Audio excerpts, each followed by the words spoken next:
from yesterday. Obviously, 1-0 loss against Chelsea. Starting off with the man of the match, Vicario. 9s all round for Big Vic. And ever since people have been starting questioning and being in the starting lineup, he's just like turned into beast mode, saving us week in, week out. Top performance. I think the last 3 ratings we've given him, I think we've agreed on all 3, which is a 10, an 8 and a 9. So the guy is performing completely out of his skin. If it wasn't for him, if we had Kinski in goal yesterday, we'd probably lose that game 4-0. Yeah. So I can't commend Vicario enough for the way he's handling himself at the moment. Yeah, big saves, big one-on-one saves as well. In the end of the game, it seemed as though it was like 3 Chelsea attackers up against Vicario. And Vicario because Romero was up front. It was crazy. He somehow kept the score. He kept the score kind of respectable. Obviously, it did nothing to do with the how bad the performance was, but yeah, Vicario, brilliant. If it wasn't for him, the amount of goals we would have conceded in recent weeks is actually laughable. I think in the end it was 7 saves against Monaco. It was 8 saves. It's crazy. That's 15 saves in those 2 games. Madness. Mad.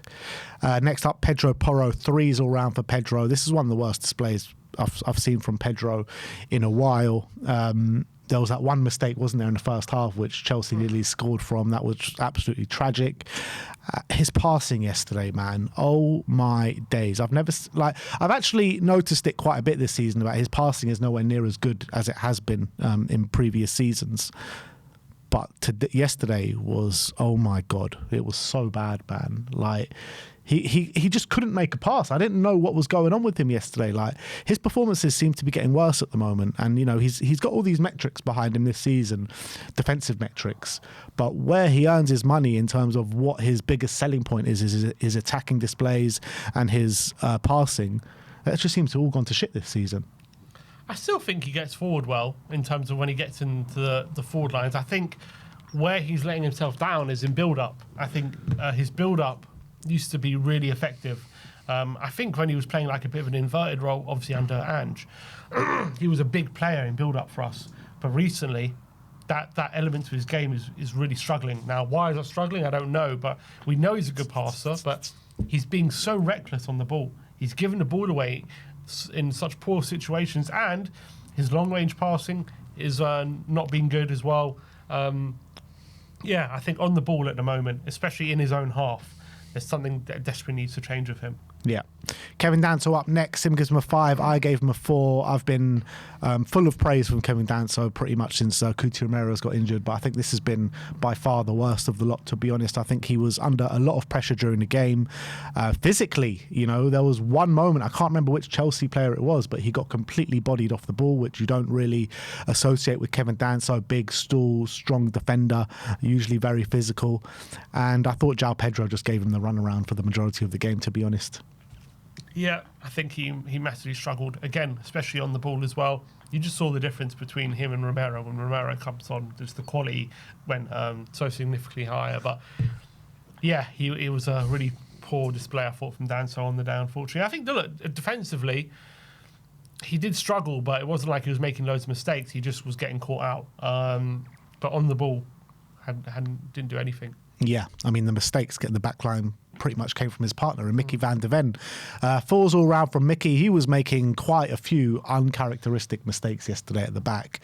With the captain's armband on, you know, and since he's had the captain's armband, we've been saying, you know, he's feeling that responsibility. He's playing really well at the top of his game. But yesterday was a shadow of that player. And look, with the goal that we scored, I do feel for him a little bit because the pass from Xavi was just terrible. It was shocking.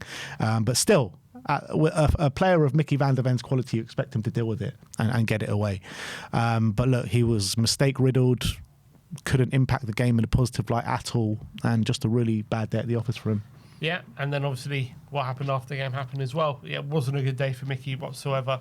As much as Xavi puts him under pressure with a really poor pass, he's got to do a lot better. He can't just dribble right into Caicedo. He's got to either boot it away or make sure he gets out of that situation. He can't put the risk. When someone like Caicedo is near you, you can't risk it, and he did risk it, and he fell flat on his face, unfortunately, and it cost us a goal. Near the end, I understand Tottenham were pushing forward and trying to get that equaliser, albeit not even getting close to Chelsea's goal, but uncharacteristically getting caught out, not using that Van der Ven pace that we know he has, and he was getting caught out time and time again late in that game and nearly cost us. It was just a really bad day for Mickey. Yeah, Jed Spence up next. Sim gives him a 5. I gave him a 4.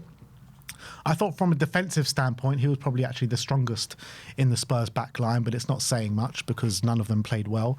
Obviously, it was his mistake in the build-up to Chelsea's goal, which put us under pressure. But yeah, I just feel like, again, like with Spence, like he doesn't offer much going forward. His passing's a bit erratic, but defensively he did okay. I mean, it was nothing great. Yeah.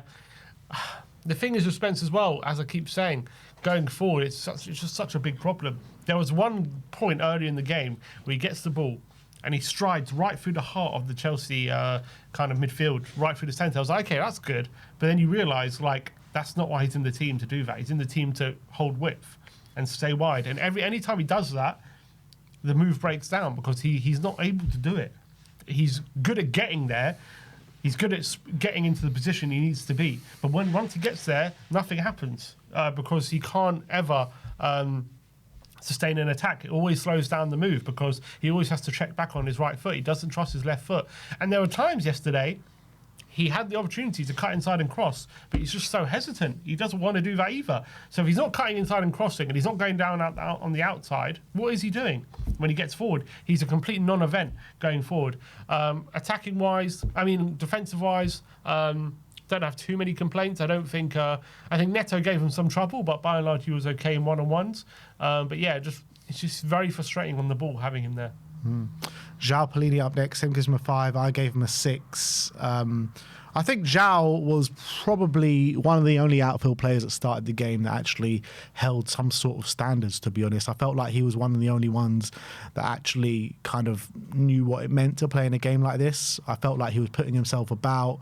It looked like he wanted it, but it's just a shame that no one else was on that same wavelength because, you know, the challenges, you know, that he was putting in, he was being very aggressive, letting the Chelsea players know he was there, and he won the ball back a number of times. But yeah, just no one else next to him performed anywhere near the standard that he was showing. I like João Palhinha, and I didn't think he had a terrible game yesterday, but I think he got really showed up yesterday, to be honest, by what Chelsea were having in midfield. Caicedo is just another level to someone like João Palhinha. Palhinha is a destroyer, and he's great at it, and he wins so many tackles, but I think at the level we want to be at, we need more than that. And I think we need more from our centre mids. We need someone who's a lot more comfortable on the ball if you're going to be playing in the middle. And I think he's good to create a solid base like we're doing at the moment, make us a lot harder to beat, a lot harder to play against. But I think he came up against someone yesterday in Caicedo who really showed the levels. I think that is the level that we're competing against. If we want to be near someone like Chelsea, that is the level we have. We have Caicedo, who essentially can win the ball as much as João, yet is another level on the ball. And João, it seems as though, I know this sounds like very negative, but it seems as though with João in our team, it seems like this team always has a ceiling. And it sounds negative, but I think that might be the case when you're comparing him to some of the other players we're facing and we want to be against. Well, I mean, if you want one of those players in your team, you've got to spend the money to get them. That's the truth. Caicedo spent 100 million on him, Rice 100 million on him, Rodri. I don't know how much money they spent on him, but he's like one of the best midfielders in the world. And if you want to get him, you know, you're spending 100 million, 150 million now. So, or you're doing what Brighton did. Yeah. Brighton didn't spend 100 million on him. Agreed, but Brighton always sell their players. So you need, for a club like Tottenham, I think we need to spend 100 million on a midfielder to get to that level. And look, I like João Palhinha. I think he's been our best player this season. But look, there are clear limitations on the ball with him, clear. So I think that he can have a very good role in our team, and I'm happy to have him around, but you need to put players around him that can actually do something on the ball, and that doesn't seem like the case either. So yeah, I thought from the outfield perspective, he was probably one of the only ones that did keep up some sort of standards. His partner in Rodrigo Bentancur, Sim gives him a 5, I gave him a 4.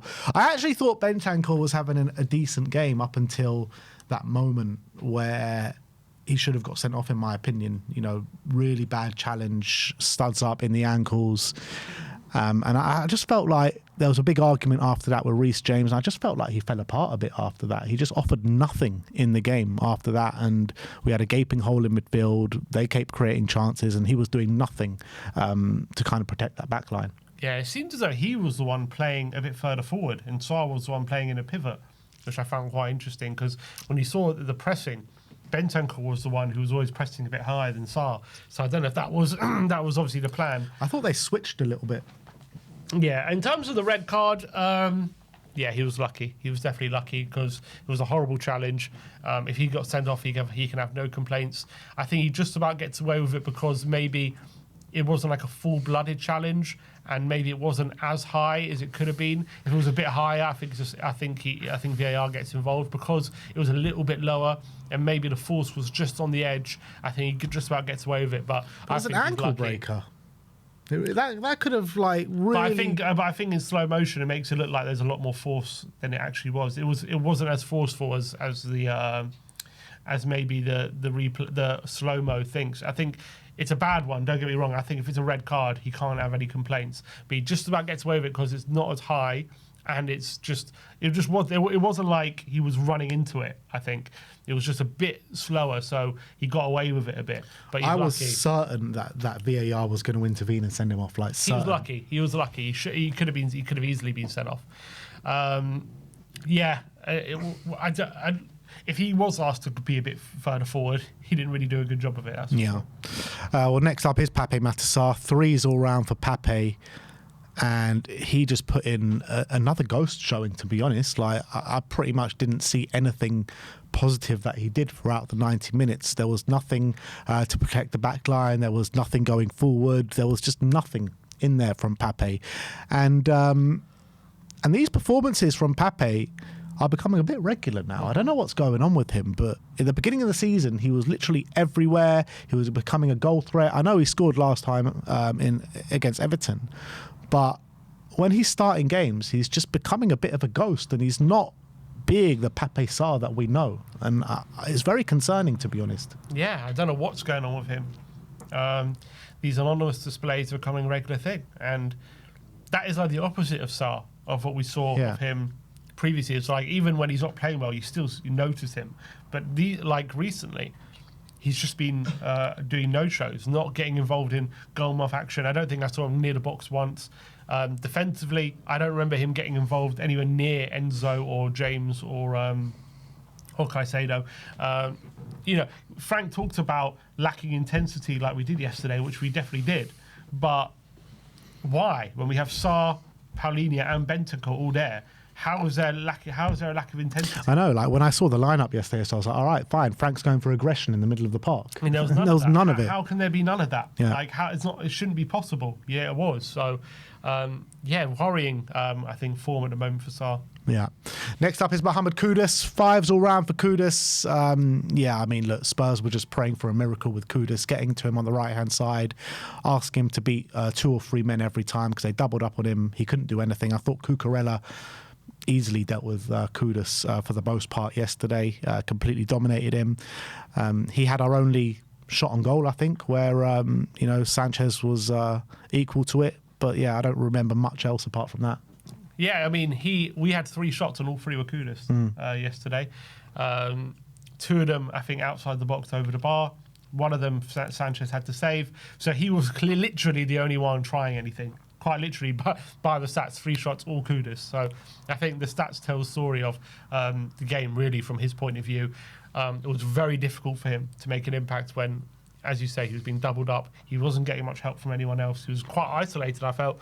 But we did have a couple of moments from corners and, a couple of times to swing it in right into Sanchez, right under his throw, and Sanchez was able to easily claim them. So his corners weren't very good. But, we're complaining about not having enough shots, so I can't really complain about Kudus because he was the only one who did. Yeah. That was a big frustration for me yesterday because, if you're going to put in that kind of display, at least be a threat from set pieces. And every time it seemed like we got a corner, apart from that Pedro Porro one, which looked like it might have gone in straight from the corner. Apart from that, every time Kudus took a corner, straight into the keeper's arms. So frustrating. Next up is Xavi Simons. So he came on for Lucas Bergval's, the concussion sub inside the first 5 minutes. 3s all round for Xavi Simons. And I'm starting to really worry about Xavi, to be honest. I looked at Xavi's performance yesterday, and there were a few kind of flashes on the ball where one time he heads it past a man and takes it past him, and it looked like we're going to start an attack.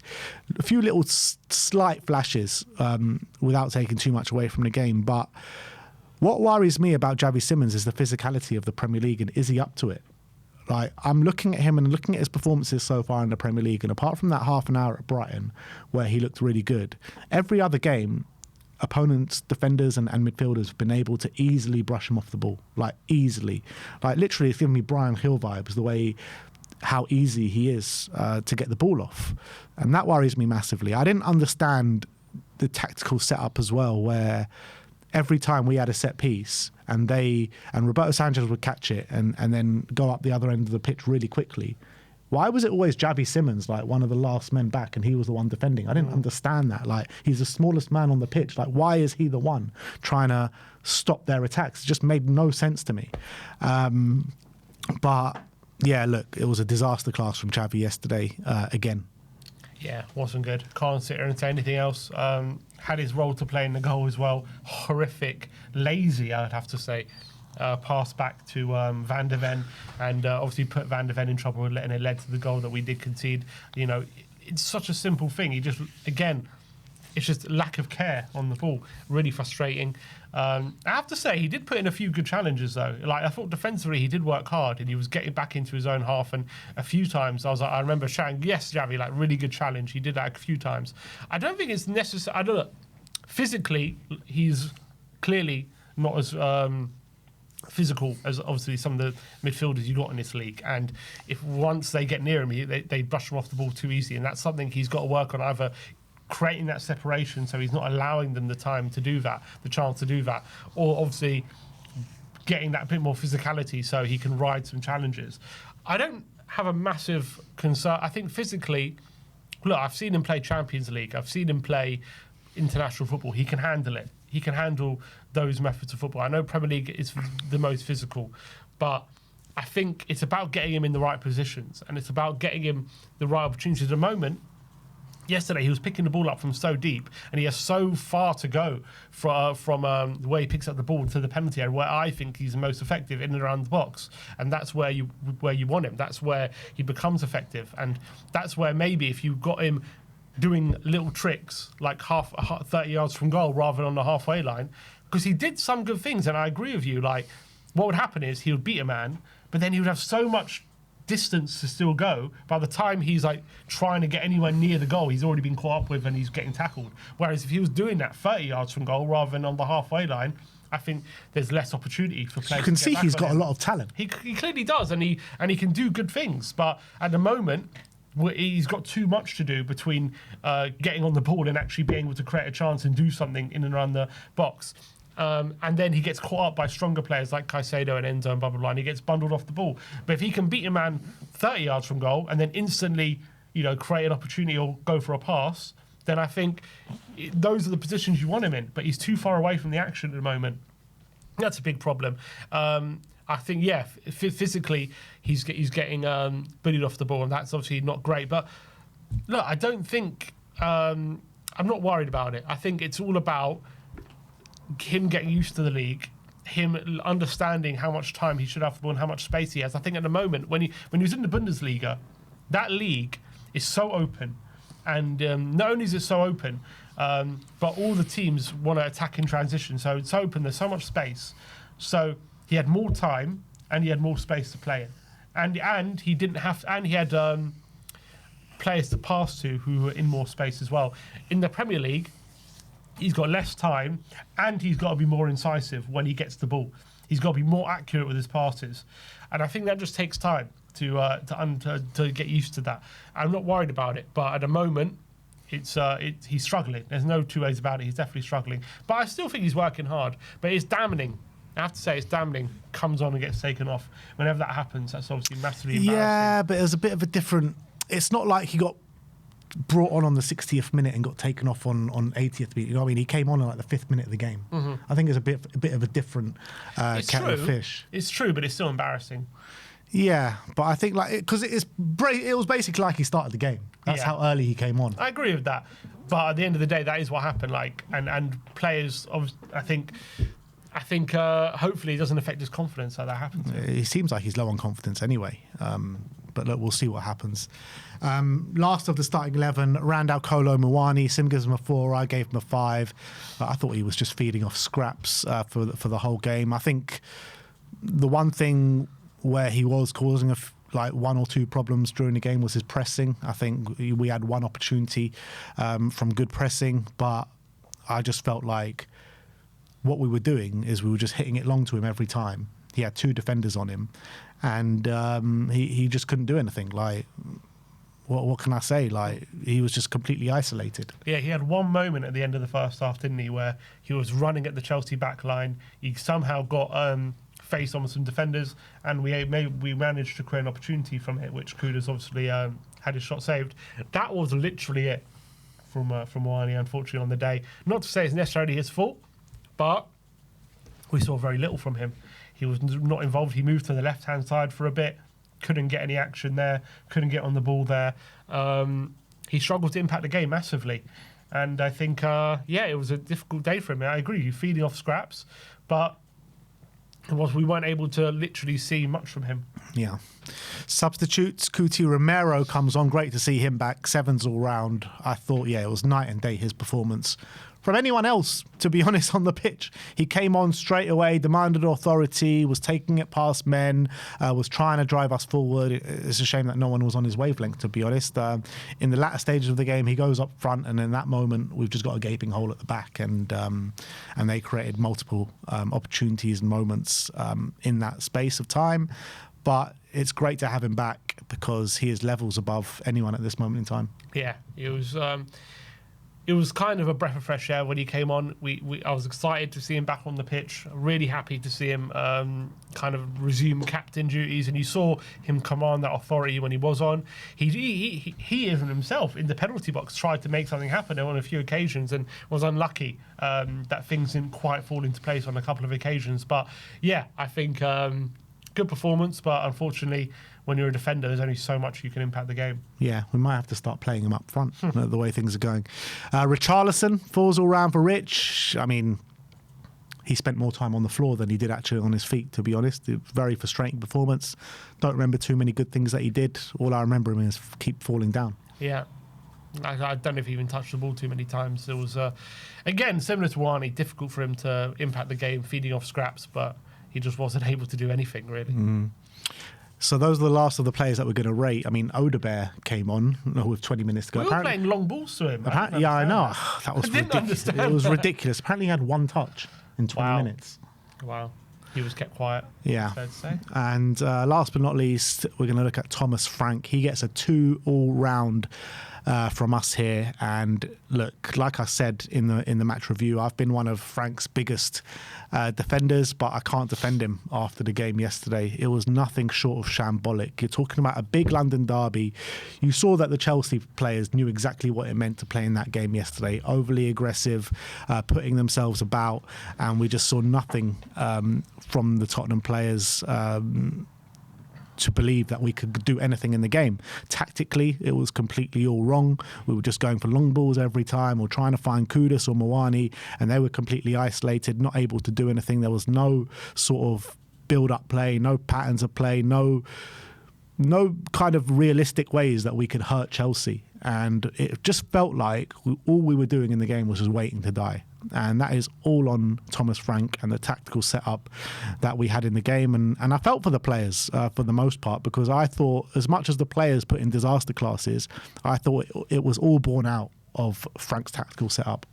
Yeah, and it's a weird one. Like, I understand the goal came from like loads of mistakes, but I don't think the players, as much as they didn't play well, it wasn't like a mistake-riddled performance where every pass was just completely wrong and it was like everyone was just constantly making loads of mistakes, and that was the problem. Like, I think a lot of the time it was everyone just playing it safe all the time, constantly playing it safe, playing it backwards, looking to keep possession, a lack of appetite of taking risks, a lack of appetite of going forward, always kind of looking for set pieces rather than looking to create opportunities and looking to create chances.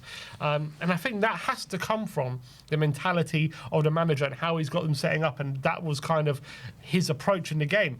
He's got to take responsibility for that. And the problem is, what we saw yesterday, is a lot of similar of how we've been playing in recent weeks, minus goals from set pieces and maybe a bit more threat from Kudus. So I can't sit here and say this was a massive departure from what we have seen so far this season. So it has to be on Frank, because this is how we've been playing for a lot of the season. Obviously, this was maybe the worst of the lot because we literally didn't get near Chelsea's box. But in terms of the approach and how we've been playing in possession, stuff like that, it's very, very similar to a lot of the setups and a lot of the games we have seen.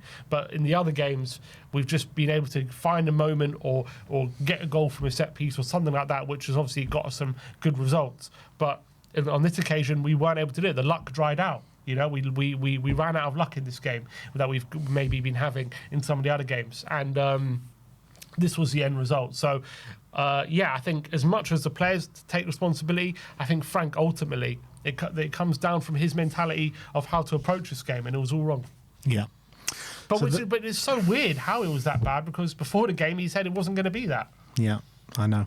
So it's a massive kick in the teeth, to be honest. But like I keep saying, we've just got to hope and pray that he sees the problems and he wants to rectify it, and he sees what everyone else is seeing, and it needs to get a lot better. So those are the player ratings. We are